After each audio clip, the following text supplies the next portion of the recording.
You are listening to CGSW on 90.9 FM in Calgary on Treaty 7 territory. Today, in honor of the 100th anniversary of the very company he founded this year, we'll be looking at Walt Disney. The date is July 17th, 1955. Despite the intense heat in Anaheim, California, there's a line of traffic and crowds of people eagerly waiting outside the gates of the brand new theme park, Disneyland. According to Neil Gabler in his book Walt Disney, Walt himself envisioned a theme park that was a more imaginative and immersive experience, rather than a mere collection of rides and games traditionally associated with amusement parks at the time. On opening day, Disneyland was well over capacity. A woman's high heel got stuck in the asphalt, food stands were emptied of refreshments, and so on. So yeah, opening day did not exactly go smoothly. Despite these mishaps, though, Americans who either visited the park or saw the event broadcast on ABC News realized that Disneyland was more than an amusement park.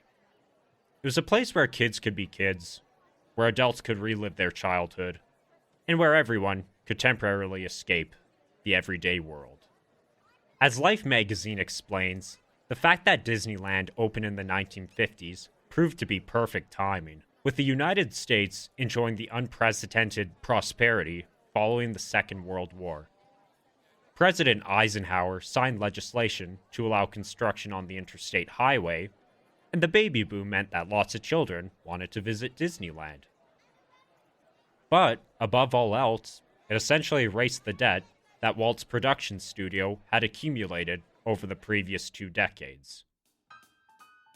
In many respects, the story and career of Walt is the dictionary definition of the American dream, a classic rags to riches story that forever changed popular culture. With that said, one quote from Life magazine about Walt Disney has stood out to me for some time. It reads, "Despite the perception that Walt Disney's career was an unbroken series of triumphs, the great visionary arguably failed, materially at least, more often than he succeeded." Walt Disney is one of those historical figures whose legacy and status as a cultural icon is so enormous that we forget he still faced the same trials and tribulations that many have faced.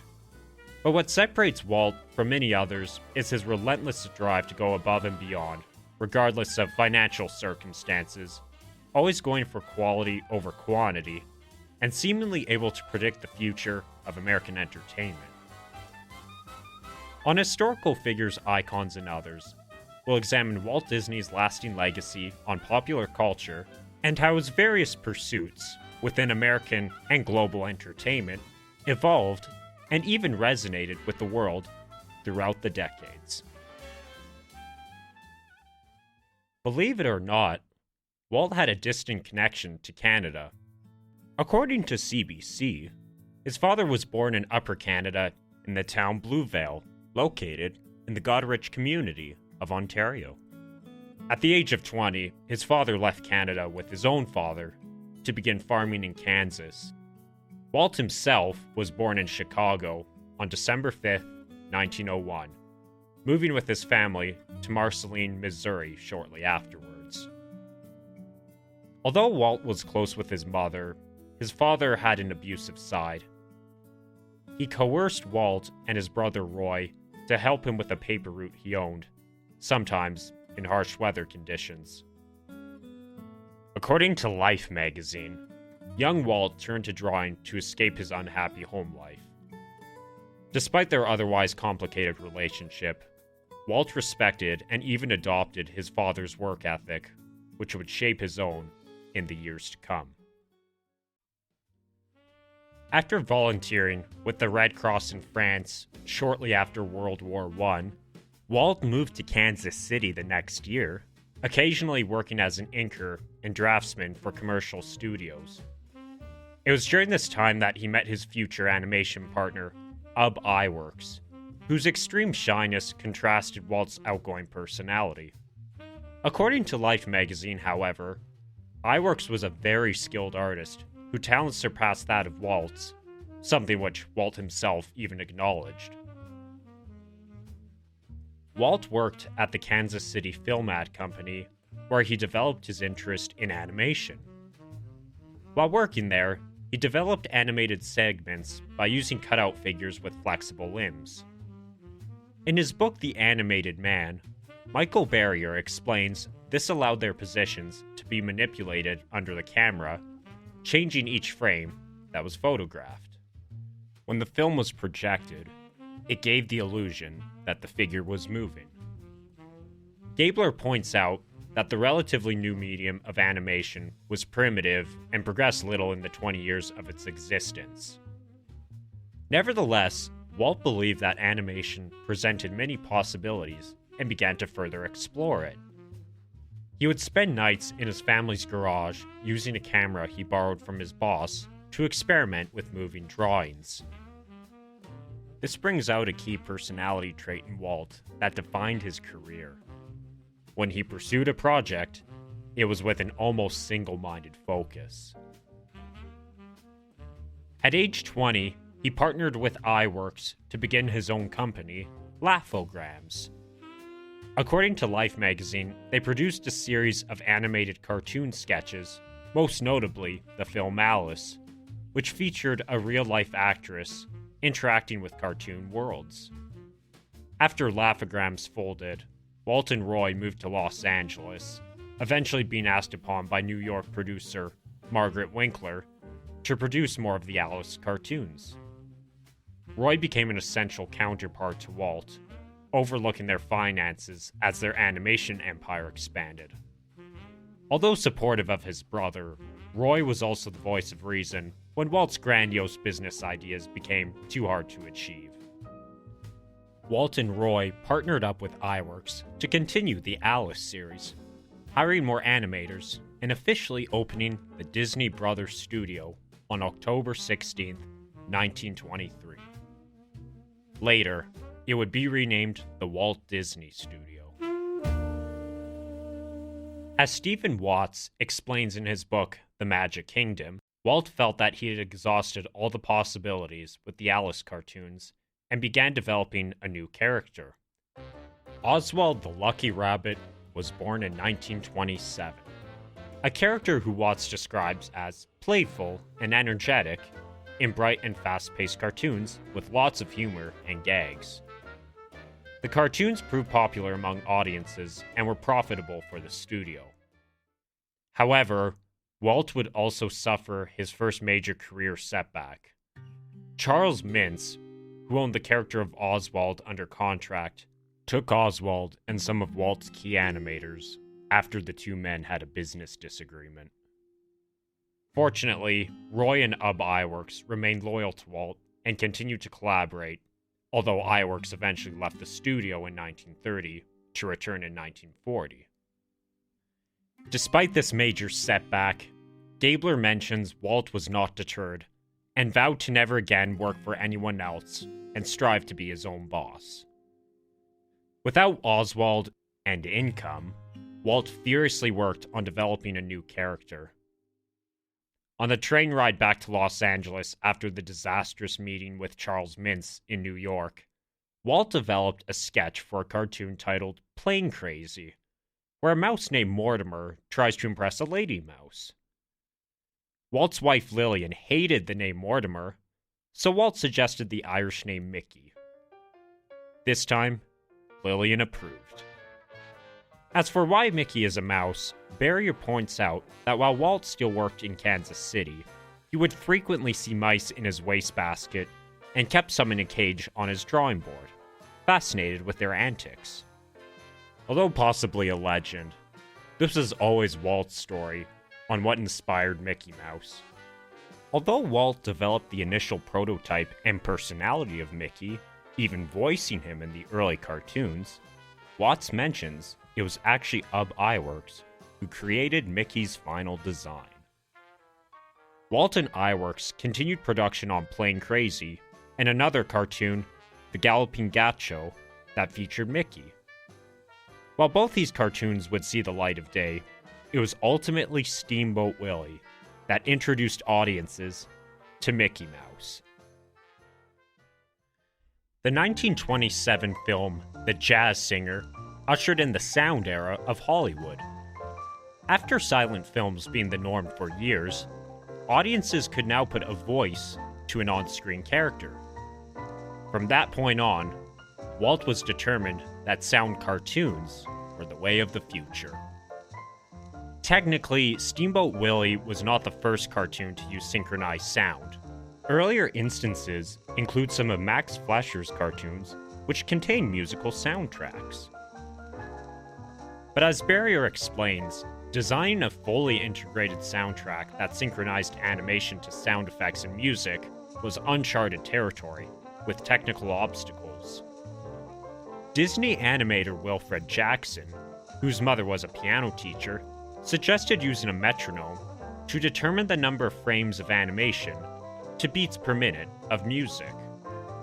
Walt designed a chart that laid out the sound effects to correspond to the music. Traveling to New York to record the score, Walt met with respected producer Pat Powers, who agreed to record the score using a sound process called Cinephone to record a 17-piece orchestra with accompanying sound effects.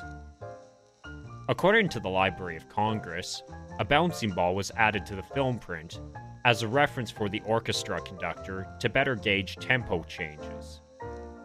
Steamboat Willie was released on November 18, 1928, at the Colony Theater in New York City.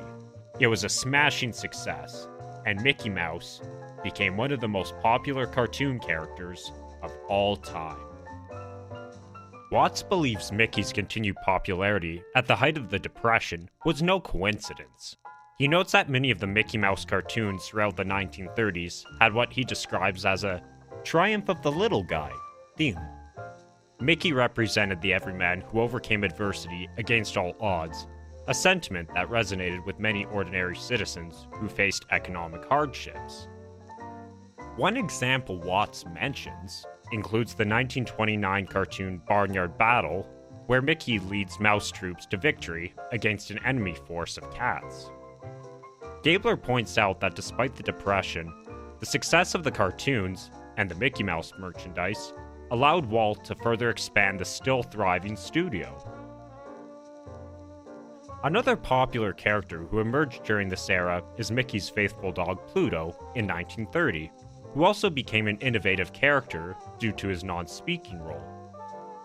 The 1934 short Playful Pluto is notable for its scene where Pluto struggles to free himself after he gets stuck on flypaper. According to Gabler, this cartoon is an early example of an animated character visibly thinking through a situation through physical movement.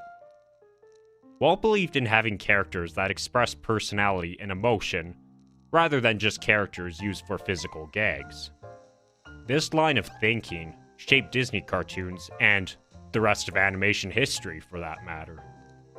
Other characters who emerged during this era include the short-tempered Donald Duck in 1931, who actually surpassed Mickey in popularity at one point, and the lovably slow-witted Goofy in 1932. The studio also started the Silly Symphony series, beginning with the famous Skeleton Dance cartoon, released in 1929.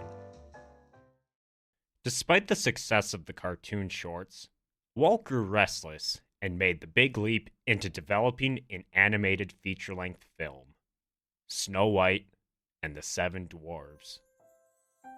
As Life magazine mentions, Walt saw a silent film adaptation of the Grimm's fairy tale in January 1917, leaving an impression on him. It's strange to think now, but some questioned whether audiences would be interested in a feature-length cartoon. But just like sound cartoons, Walt believed animated movies were the way of the future. Lacking any outside funding, Gabler explains that Walt and Roy turned to the Bank of America for a loan. In addition, Walt strived to achieve greater realism in the animation style. For instance, multi-plane cameras were utilized to give the animation a feeling of three-dimensionality and depth by using multiple background and overlay paintings, which were situated on glass panes mounted several inches apart. Barrier explains, as the camera moved, the different levels would come in and out of focus, just like in a photograph. In addition, Gabler explains Walt made careful steps to ensure Snow White herself was not a mere cartoon character, but appears as an actual girl. As Walt's obsessive perfectionism caused slow progress and the film going well over budget, there was concern about whether Snow White would succeed.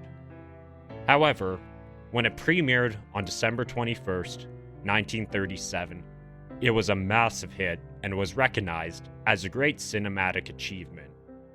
Not only did it provide an escape for audiences of the Great Depression, like Mickey Mouse did, but many praised its technical advancements. Watts notes how it drew a wide array of emotions from audiences. Many laughed at the antics of the Seven Dwarfs, and many wept when the Seven Dwarfs mourned over the death of Snow White. Walt and his team, and Hollywood for that matter, were forever changed. All Walt could do was move forward and continue to work his magic. Walt and his team began production on the next feature film, Pinocchio, released in 1940. Not only did it popularize characters like Jiminy Cricket and the song When You Wish Upon a Star, but Life magazine notes it built upon the technological innovations of Snow White, including greater use of multiplane cameras and the development of underwater effects. Despite receiving rave reviews, Pinocchio did not draw in the same audiences as Snow White and was a financial flop upon its initial release. During Pinocchio's production, Walt was invested in another project, the concert feature, later titled Fantasia. Released in 1940, it originally started as a cartoon short intended to revitalize Mickey Mouse's waning popularity, entitled The Sorcerer's Apprentice, set to Paul Ducasse's composition of the same name. But Walt decided to go all in and produce a concert feature film that blended classical music and animation, presenting an array of cartoon segments. Besides Mickey Mouse summoning broomsticks, it features hippos and alligators performing a ballet to Emile Carrier-Poncelli's Dance of the Hours. It also featured Churenbog summoning souls and evil spirits to Modest Mussorgsky's A Night on Bald Mountain. It also featured the rise and fall of the dinosaurs to Igor Stravinsky's Rite of Spring. As Watts explains, Fantasia was also known for using the Fanta sound system, using multiple audio channels and speakers within theaters. According to the Walt Disney Family Museum website, Fantasound was innovative in the development of cinematic surround sound. Unfortunately, like Pinocchio, Fantasia failed to be profitable when released, partially due to its extremely high production costs. Despite this, Fantasia is now considered among the greatest animated films in history. With the studio already under much financial stress, worker disillusionment caused many Disney staff to unionize and go on strike in 1941. Watts describes the studio's haphazard pay structure as one cause of the strike. Animator Ward Kimball bitterly explained that even if two workers performed the same work for the same number of years, it was possible one could be making twice the salary of the other. In addition, Walt was never easy to work with, but his charming personality in the studio's early days could win over even the most disgruntled worker. But Watts writes that the studio's increased expansion diminished this personal bond between Walt and the staff, making him seem like a distant figure. Although an agreement was eventually made, many workers were fired, and Walt felt the sense of family within the studio was gone. Nevertheless, production resumed on the 1941 film Dumbo. Running at just over an hour, Dumbo was made economically due to the studio's financial distress, using simpler animation. Fortunately, it proved to be profitable and was well received by audiences and critics. A few months later, in 1942, Bambi was also released. Unlike the previous films, Bambi did not transport viewers to an imaginary world. Instead, it showed them the life of a young deer in the woods. With its minimal dialogue, Watts describes Bambi as a bittersweet look at life, death, family, the cycle of nature, and provided a cautionary tale on human encroachment on the natural world. Like the previous films, its production and animation style was ambitious and innovative. Walt and the animators used wildlife photographs, and even live deer, as models to ensure realism. Unfortunately, although later hailed as an animated classic, Walt once again saw a financial flop with Bambi. It would be a few years before the studio would return to producing classic animated films. Until then, with the United States now involved in World War II, Walt and his team turned its attention to releasing war propaganda films. Although these propaganda films were generally geared towards American audiences, a few were produced for Canadians. Barrier explains that from 1941 to 42, beginning before America entered the war, the studio received sizable commissions from the National Film Board of Canada, producing 4 cartoons that encouraged Canadians to buy Victory War bonds. According to the NFB's website, 1941's The Thrifty Pig shows the Big Bad Wolf as a Nazi supporter who is unable to blow down the housemaid of war victory bonds. 1941's 7 Wise Dwarves starred the 7 dwarves from Snow White leaving their mines to buy bonds.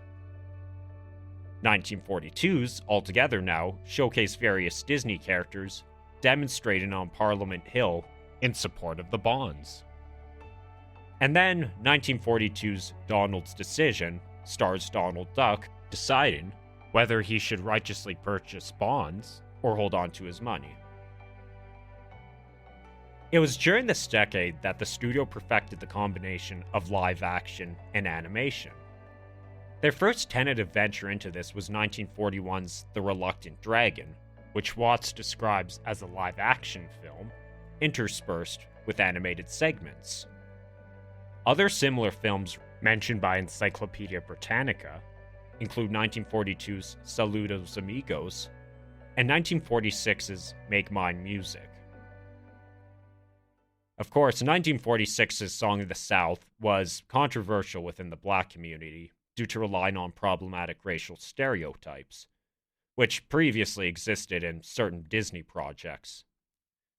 In the view of Gabler, while Walt was not racist and never made any degrading remarks about blacks or even asserted white superiority, he admits that, like most white Americans at the time, Walt was racially insensitive. In recent times, the Disney company has come to terms with these elements in their media. But more on this later. The 1950s would prove to be one of the biggest decades of Walt's career. According to Life magazine, Walt ventured into the still new medium of television.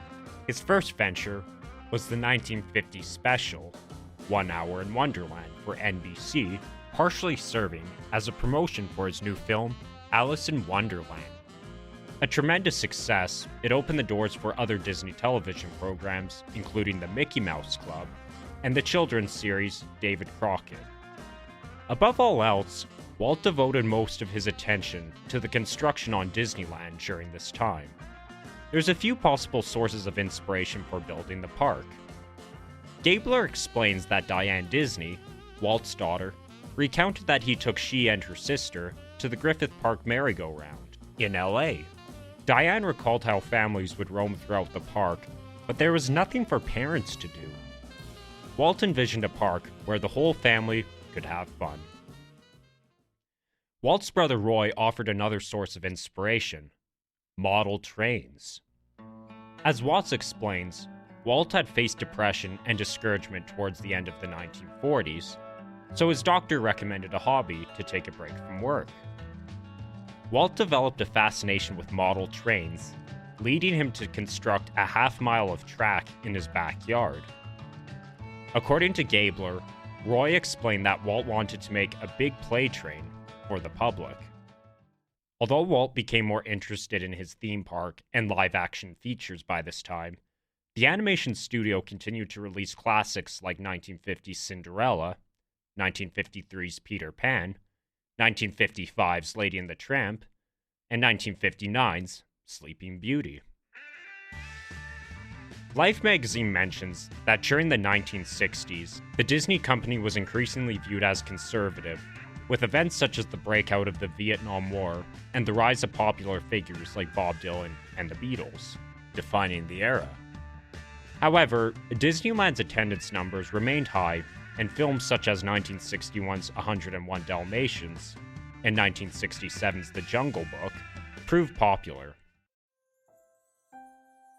1964's Mary Poppins became one of Walt's crowning achievements. It contained career-defining performances by Julie Andrews and Dick Van Dyke, and skillfully blended live action with animation. Unfortunately, decades of smoking caught up with Walt. Watts notes that he had suffered nagging health problems for years, but his notorious coughing had grown worse. He was diagnosed with lung cancer, being told he only had 2 years to live at most. This didn't stop him from working until the end, finessing his plans for projects like Walt Disney World, which he would never live to see open in 1971. Walt Disney passed away on December 15th, 1966. Although the Disney staff mourned the loss of Walt, they realized they had to carry on his legacy. The studio struggled to find its footing for the better part of the 70s and 80s. Encyclopedia Britannica mentions, while there was a handful of successful films released during this era, much of the revenues came from theatrical re-releases of the classic films and Disney World. But with the changeover of company executives in the 1980s, Disney saw a return to form at the end of the decade. The release of The Little Mermaid in 1989 was the start of a line of 90s classics like Beauty and the Beast, Aladdin, The Lion King, among others. Their collaboration with Pixar produced Toy Story in 1995, greatly popularizing CGI animation, and beginning a partnership that has produced some of the greatest animated movies of our time. The company continued to grow, opening theme parks outside of North America, and, throughout the 21st century, acquired companies like Pixar, Marvel, and Lucasfilms. Disney in recent years has worked to become more culturally and socially conscious, recognizing its history of racial insensitivity in the early days. For instance, Life magazine acknowledges how the 2020 Black Lives Matter protests prompted converting the Splash Mountain ride at Disneyland, based on Song of the South, to Tiana's Bayou Adventure, based off 2009's Princess and the Frog. Zootopia's release in the rather politically turbulent year of 2016 proved timely, as it cleverly used anthropomorphic animal characters to address themes of prejudice and racism. Disney continues to reflect and even shape the world as it did in the past. In the 1930s, it provided an escape from the Depression. In the 1940s, it contributed to the war effort. In the 1950s, it reflected the prosperity of the era. Even after Walt's passing, the company continues to work towards his vision of entertaining audiences, young and old. Much of what makes Walt Disney's success story fascinating is acknowledging that he came from humble beginnings and faced trials and tribulations when working towards his greatest achievements and innovations in animation and beyond. He took many risks, but he was optimistic they would always pay off. He faced failures, but this did not discourage him from still working towards success. It's his vision that not only brought timeless characters and redefined global entertainment, but has created lasting memories for people across generations. And so, here's to 100 years of the company whose founder once said, "I only hope that we never lose sight of one thing, that it was all started by a mouse."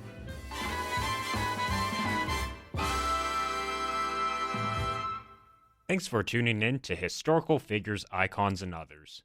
Stay tuned for future episodes.